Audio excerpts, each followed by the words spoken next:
Welcome one and all to the Yugi Bros channel. Today we have a speed duel match for you guys. Regarding Jinzo week, we're going to be playing a deck that plays Jinzo. Who would have thought?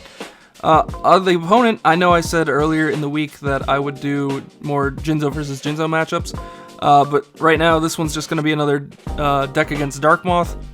Haven't had a lot of time, was actually recently in the hospital, so everything's all good, don't worry or anything like that, but that's why stuff has been a little bit sporadic on the releases this week, but like I said, I wanted to give you guys Jinzo videos, and we made an interesting Jinzo deck this time around. We are playing, get ready for this one, the Dragon Color skill. Haven't seen this in a hot second, where once per duel, you can reveal, you can use one of the following skills. If you normal summon Lord of D, you can add a Flute of Summoning Dragon from your deck or grave, and if you can reveal a Flute to add a Lord of D from your deck or graveyard to your hand. This deck is accompanied by a Lure of Darkness. I originally started with a Blue Eyes engine on the sense of let's play Blue Eyes with Jinzo, because Blue Eyes' main downside is dealing with a bunch of traps, but if you can go off really quick, maybe we can steal some wins, and if we can drop a Jinzo, then we can OTK really quickly. But the problem with Blue Eyes is that it's like a one and done deck. Not that this deck still isn't, but it's got a little bit more defense or a little bit more recovery in the sense of we're playing Red Eyes instead of Blue Eyes, because now we can accompany our plays with a Lure of Darkness to draw faster into our deck and draw a trap known as Red Eye's Spirit, which allows us to bring Red Eyes back from the grave if it so happens to fall there. Cute little thing too in this deck, we're playing Order to Charge. Gives us a little bit extra defense or offense, depending on how you want to look at it, to pop things and swing directly for game and getting around things that are not targetable. But also, that way we didn't have to max out on offerings. Like I said, offerings in a Blue Eyes deck is really bad because you want to get your draw as much as possible. So let's start this duel off. We elected to go second. They start with a Nightmare Wheel and a Koichi. We draw into Summoner's Art, and let's showcase this stuff. We Summoner's Art the Red Eyes. We activate a Lure of Darkness. We draw into Jinzo and another Red Eyes. We'll banish Sphere Karibo. We're kind of going all in right off the bat. We're going to normal Lord of D. They only have a Nightmare Wheel, so they can't stop us, so we'll use Dragon Collar. We'll get Flute of Summoning Dragon. We will then activate Flute of Summoning Dragon, summoning 2 Red Eyes from our hand. We will set offerings. We'll go into the battle phase and have Lord of D swing. I kind of wish we had Twister here, because this would have been straight game, because they're going to Nightmare Wheel Lord of D. They are forced to do that because they can't target our Red Eyes. So we swing into their Dekoichi with a Red Eyes, and we have Red Eyes swinging directly for 2400. And go figure, Moth draws the second Moth, since it opened to the first one. So now even if they had the Parasite, they can't use it. But it didn't matter, they didn't draw into it. Nightmare Wheel burns us for 5, and they're going to set their new Doria. So it's cute. Their logic here is this is stuck not being able to attack, so Red Eyes will swing into this, and this will pop the other Red Eyes, so effectively giving them a free turn. But little do they know, we're going to tribute the Lord of D for this Jinzo. Now we have 3 2400 beat sticks, that one of which says your opponent can't do any trap things. So they're going to Doria 1 Red Eyes, but the other Red Eye swings in for a clean 24, which is game. So 2 turns, we kill Moth with this Red Eyes Jinzo mishmash. Let's see how Moth can retaliate, if Moth actually can. We all know Moth can. Moth's too good to not. So, going into game 2, they're going to actually start the same literal board. Wheel and Dekoichi. Except they have a Paranoid this time. We're going to draw in a Gentlemander. We sided that in to deal with Moth. It's a really good way. I'll show you guys in a second how. We're going to normal Lord of D. They're not going to be able to stop it, so we'll get Dragon Collar, we'll get Flute, we'll activate a Lure. We're actually forced to banish Jinzo here. We could have banished the Red Eyes and searched on the Red Eyes with Art, but then we'd only summon 1 monster off of it. And I get the point is to bring out Jinzo following turn, but we figure if they were then able to out this 1 Red Eyes, Paranoid could just load into us and we might lose the game on the spot or really low on that. So I figure let's banish Jinzo, let's try to go all in as much as possible here again. If they don't have Nightmare Wheel, that's great for us.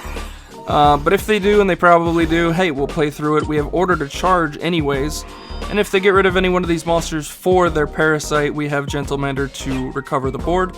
So then we have Lord of D swing in. Go figure, once again, it's Wheel. We have Red Eyes swing into the Dekoichi. Once again, they draw a card. This time they get Doria, not the other Moth, so they actually can still play that Paranoid. And then we swing in for 2400. They draw into Zoma the Spirit. they're going to activate Paranoid. They're forced to target our Lord of D. Keep in mind these can't be targeted, so actually this is actually a really good defense against Moth in general, that you can't Paranoid the dragons on board. They're going to send the Lord of D to the graveyard, summon the Moth from the deck, and then their Paranoid effect activates, summoning the second Moth from their hand. Then they'll activate the skill, throwing a Paranoid back into the deck and drawing a card. And that card being Gap the Divine Soldier. They'll set Zoma, normal summon Newdoria, and go in from here. They'll have Moth swing into Red Eyes. We're going to Gentlemander that. So then they're forced to redirect their attack to Gentlemander. Then the second Moth will try to swing into this Red Eyes, and we will order to charge it, getting rid of that Moth. But then they're going to have their Newdoria crash into our Red Eyes. They'll take 12, putting themselves to 400, but they get rid of our Red Eyes, puts them in a really good spot with a Moth and a face down Zoma, 400 life points, but they have field control, field presence. We have literally nothing on field in hand. We are top decking, guys. And we top deck into Jinzo, which isn't going to do anything for us. They actually forgot to activate this Zoma on the end phase. We know that would have been game anyway, but they drew into Paranoid here, and at this point they're like, balls to the wall, let's just swing in here. And that's exactly 4,000, so not much we could do there. And yeah, they show us the Zoma. They could have won it anyway, so. So going into game 3. They're going to start once again. We're elected to go second. They're going to allure. They're going to banish the Koichi. So they actually don't have a defense here, but they have offerings and Dust Tornado. And they'll pass. I don't know how they've drawn Moth all 3 of these games. It's kind of crazy to me. We draw into Order to Charge. We're going to activate Summoner's Art, getting a Red Eyes Black Dragon, which, by the way, has been updated in the dueling book. I just noticed this, actually. It's Red Eyes Black Dragon now, not Red Eyes B Dragon. We'll normal summon Lord of D, but on the summon they will activate Offerings, getting rid of it, so we can't use our skill, so we are forced to pass. That is, of course, been and always will be the problem with this Lord of D Dragon deck until they give us something else, is that if you stop this and we can't get any further, even if they didn't stop it on the summon, we got Flute and then they popped it, like, we'd have a hand of dead cards, like we do now. That is the one downside to this deck. However, they don't draw because of Offerings, so they're forced to pass. So we draw into Lord of D, go figure! We normal summon Lord of D here, we flip Dragon Color, we get our Flute, and we do the combo everyone knows so good and well. We'll activate Flute, summoning 2 Red Eyes from our hand, and we will set this order and go into battle phase, swing for 1200. They take it. We assume at this point that means they have a Zoma, so we'll do 24. And we assume they'll flip the Zoma here. And go figure they don't. It's Dust Tornado, so we just clean sweep it. And that is game. I do want to make a quick mental note. If they had instead kept the Offerings for when I summoned Lord of D and activated Flute, and then chained Offerings to the Flute's activation, so that Lord of D wasn't face up on the field to resolve Flute's effect, that would have essentially just fizzled Flute and destroyed Lord of D, thus getting rid of the Flute, so that even though we drew into Lord of D the following turn, we wouldn't have had any way to get out the dragons.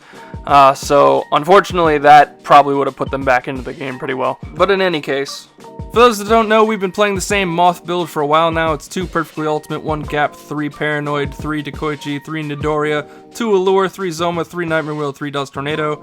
The side deck is 2 Golden Ladybug, 2 Offerings of the Doom, 2 Twister.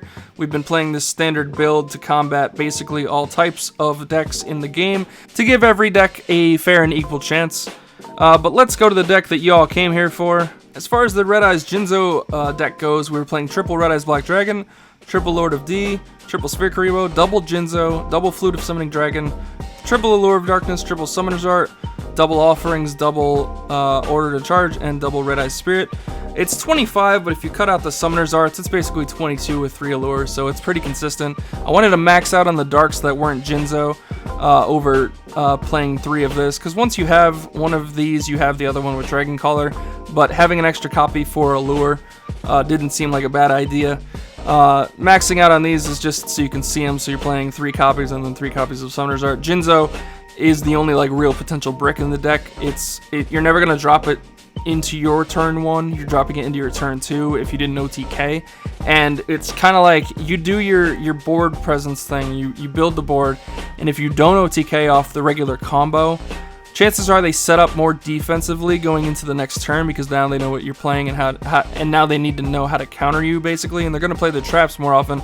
And then when you drop Jinzo the following turn, they don't expect that, but also it provides you with this nice blanket coverage where you don't need to play like main deck spell and trap hate. Although going forward, I might actually main a Twister or two, because it would have been really nice to see in like those situations with the Nightmare Wheel, for example.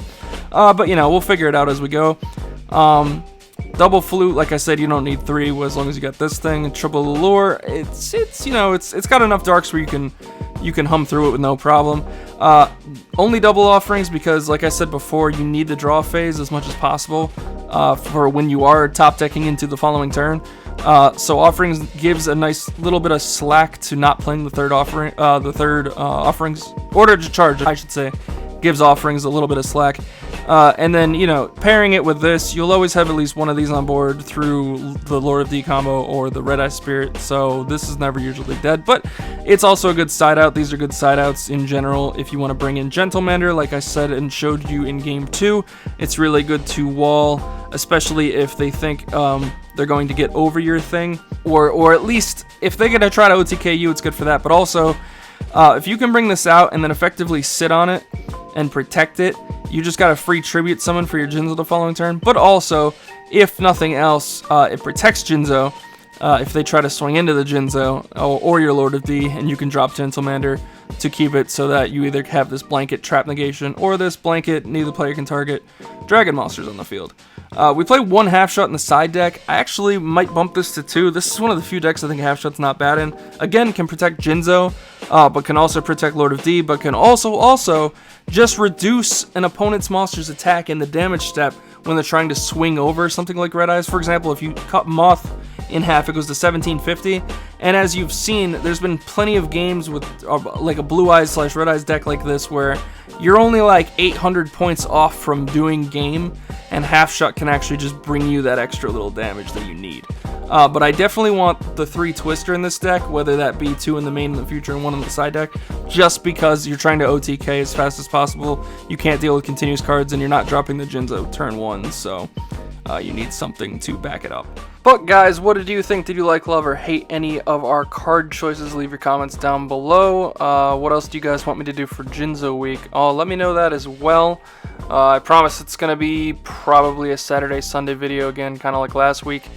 Just because of timing issues and scheduling, but I promise to give you guys at least 1 more duel video this week related to Jinzo stuff.